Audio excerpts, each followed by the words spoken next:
The issue of pedestrian safety now prompting some action in San Francisco. An activist group took matters into their own hands at an intersection where a 4-year-old girl was killed last week. Yeah, tragedy there. And on Monday of this week, Mayor Breed announced proposed changes to the intersection. But the group here said the plans were going to take too long. And Crown 4's Teresa Estacio joins us now live in the city with more on the change that group made overnight. Teresa?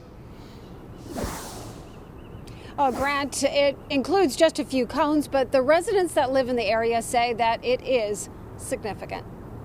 This is what the intersection of 4th and King in San Francisco looked like Wednesday afternoon. Cones and plastic barriers blocking one of 2 turn lanes.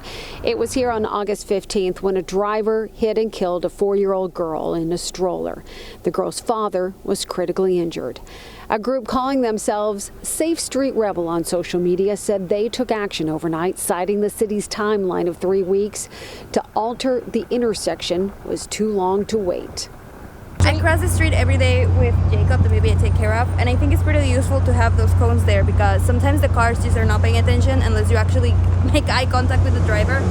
And I feel safer, to be honest, if the cones are there. It's great in one way that they did it, because if they were going to eventually do it, it obviously indicates that there probably needed to be done.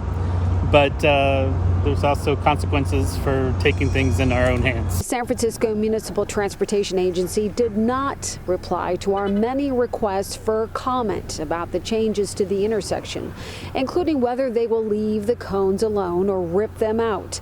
They did say that the intersection has been the site of 12 crashes, including a pedestrian being struck in 2020. That person was not seriously injured, but the area is known to be in the city's high injury network. The SFMTA also plans to change the signal, putting in a yellow light in hopes that it will remind drivers to yield to pedestrians in the crosswalk. The agency did not provide a timeline for that work.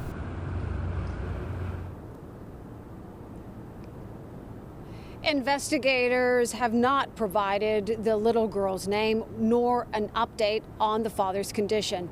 As far as the driver, she's been charged with 3 counts of failure to yield to pedestrians in a crosswalk, as well as vehicular manslaughter. Reporting live here in San Francisco, I'm Teresa Estacio. Back to you guys.